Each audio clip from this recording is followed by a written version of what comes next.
അപ്പോൾ ആദ്യം ഹിന്ദുത്വം എന്താണെന്ന് മനസ്സിലാവണം. ഹിന്ദുത്വം ഒന്നല്ല.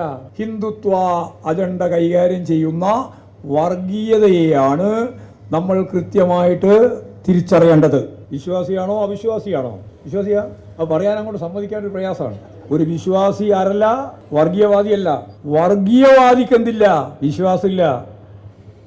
ഈ ഫ്യൂഡൽ ജീർണതയിൽ നിന്ന് മനുഷ്യനെ മോചിപ്പിക്കാൻ ഇപ്പോൾ തയ്യാറില്ല. മാത്രമല്ല, ഇപ്പോഴും മുമ്പത്തേക്കാൾ കൂടുതൽ ഈ ജീർണതയിലെ കാണ്ടിറങ്ങി അതിനെ രാഷ്ട്രീയ ആയുധമാക്കി വർഗീയമാക്കി ഒരു ഹിന്ദുത്വ രാഷ്ട്രീയം ഉണ്ടാക്കാനാണ് ശ്രമിക്കുന്നത്. ആ ശ്രമം ഒരു ഭാഗത്ത് നടക്കുമ്പോൾ ഹിന്ദുത്വ രാഷ്ട്രം ഉണ്ടാക്കാൻ പുറപ്പെടുന്നു എന്ന് പറഞ്ഞാൽ നിങ്ങളിവിടെ ഇരിക്കുന്ന മഹാഭൂരിപക്ഷം ആരാ ഇരിക്കുന്നവരാരാ? മഹാഭൂരിപക്ഷം ഹിന്ദുക്കളാണല്ലേ. അപ്പോൾ നിങ്ങളെന്താ വിചാരിക്കുക? അത് ശരി, നമ്മൾ പറഞ്ഞ പോലെ ഒരു ഹിന്ദുത്വ രാഷ്ട്രം ഉണ്ടാക്കണ്ടെങ്കിൽ അത് തരക്കേടില്ലല്ലോ എന്നല്ലേ നിങ്ങൾ ചിന്തിക്കുക, അല്ലേ? അപ്പോൾ ആദ്യം ഹിന്ദുത്വം എന്താണെന്ന് മനസ്സിലാവണം. എന്നാലേ അത് തിരുത്താൻ പറ്റുള്ളൂ. ഹിന്ദുത്വം ഒന്നല്ല. ഹിന്ദു മതം, ഹിന്ദുത്വം എന്ന് പറഞ്ഞാൽ ശരിക്കും ശ്രദ്ധിച്ചോളണം. ഞാനീ ചോദ്യം അന്നേരം പറയണം. ഞാനീ പറയാൻ പോകുന്നത് ഹിന്ദുത്വ എന്നാൽ എന്താണ്.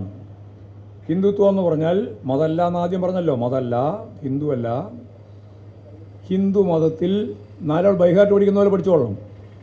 ഹിന്ദു മതത്തിൽ ഒരു വിഭാഗം, ഹിന്ദുക്കളാകെയല്ല, ഹിന്ദു മതത്തിൽ ഒരു വിഭാഗം RSS BJP സംഘടിതരാവുകയും അവരെ സംഘടിപ്പിക്കുകയും ഇതിൻ്റെ പേരിൽ ഹിന്ദുവിൻ്റെ പേരിൽ സംഘടിപ്പിക്കുകയും ആ സംഘടിതരായ വിഭാഗത്തെ രാഷ്ട്രീയ പ്രക്രിയയിലൂടെ ഭരണത്തിലേക്ക്, ഭരണകൂട നേതൃത്വത്തിലേക്ക് ഉയർത്താൻ നടത്തുന്ന പ്രക്രിയയാണ് ഹിന്ദുത്വ എന്ന് പറയുക. അതാണ് ഹിന്ദുത്വ, അതാണ് വർഗീയത. അതിനാണ് വർഗീയത എന്ന പേര്. ഒന്നും കൂടി പറയാം.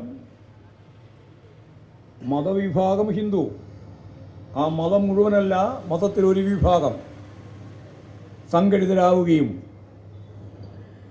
രാഷ്ട്രീയ പ്രക്രിയയിൽ ഇടപെട്ട്, രാഷ്ട്രീയ പ്രക്രിയ ഇടപെടാൻ പാടില്ല എന്നാണ് ഭരണഘടന. മതം രാഷ്ട്രീയത്തിൽ കലരാൻ പാടില്ല, വിശ്വാസം കലർത്താൻ പാടില്ല. അങ്ങനെയുള്ള ഭരണഘടനയുള്ള ഈ രാജ്യത്ത് ഭരണഘടനാബാഹ്യമായി അല്ലെങ്കിൽ ഭരണഘടനാ വിരുദ്ധമായി അവരെ സംഘടിപ്പിച്ച് രാഷ്ട്രീയ ആയുധമാക്കി ഭരണ സംവിധാനത്തിലേക്ക്, ഭരണകൂട തലപ്പത്തിലേക്ക് എത്തി. എന്നിട്ട് ധ്രുവീകരണത്തിൻ്റെ ഭാഗമായി ഹിന്ദുത്വ അജണ്ട കൈകാര്യം ചെയ്യുന്ന വർഗീയതയെയാണ് നമ്മൾ കൃത്യമായിട്ട് തിരിച്ചറിയേണ്ടത്. അതാണ് വർഗീയത. ഈ വർഗീയതയെയാണ് നമ്മൾ ശക്തിയായിട്ട് എതിർക്കുന്നത്. ഒരു വിശ്വാസി, നിങ്ങളിവിടെ ഇരിക്കുന്നവരിൽ മഹാഭൂരിപക്ഷം ആരാ? എനിക്ക് നന്നായിട്ട് അറിയാം ആരാന്ന്. ആരാ? വിശ്വാസിയാണോ അവിശ്വാസിയാണോ? വിശ്വാസിയാ? അത് പറയാൻ അങ്ങോട്ട് സമ്മതിക്കാനൊരു പ്രയാസമാണ്. വിശ്വാസിയാണ്. എനിക്ക് യാതൊരു തർക്കമില്ല, വിശ്വാസിയാണ് ഇരിക്കുന്ന മഹാഭൂരിപക്ഷം. എന്നാൽ വിശ്വാസം ഇല്ലാത്തവരും ഉണ്ടാവും. അപ്പോൾ വിശ്വാസിയായ ഒരാൾ ആരല്ല? വേഗം ഉത്തരം പറയണം.